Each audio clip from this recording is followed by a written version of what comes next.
Authorisation കത്തിച്ചിട്ട് ഗണേശനോട് ഒരു കട്ടൻ ചായ ഉണ്ടാക്കാൻ പറയാം. 2.5 കോടി കമ്മീഷൻ കിട്ടേണ്ട കച്ചവട. ഉമ്മക്ക് രായനിക്കടൻ ജോയേട്ടന്റെ ഷെയ്ഡിന്ന് രക്ഷയില്ലെന്ന് തോന്നുന്നത്. അവരൊന്ന് വിളിച്ചാലോ ആ ശീലാകോശിയെ?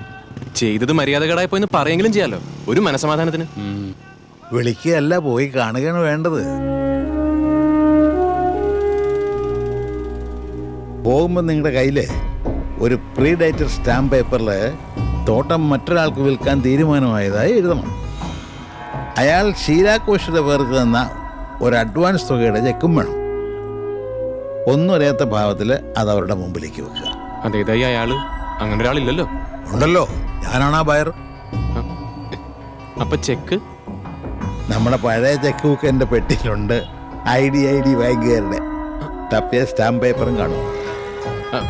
അതിന് സ്ഥലം വിറ്റുപോയെന്നവർ പറഞ്ഞാലോ? പറയാൻ പാടില്ലല്ലോ. അങ്ങനെ ചെയ്തിട്ടുണ്ടെങ്കിൽ അവർ നിങ്ങളോട് ചെയ്ത വിശ്വാസ വഞ്ചനയാണ്.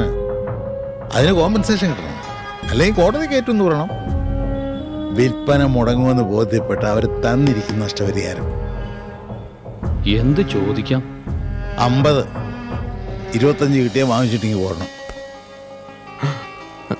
അത് ശരിയാണോ? ഒരു പാവാണത്. ആ ചിന്ത 4 മടക്കി പോക്കറ്റിലിട്.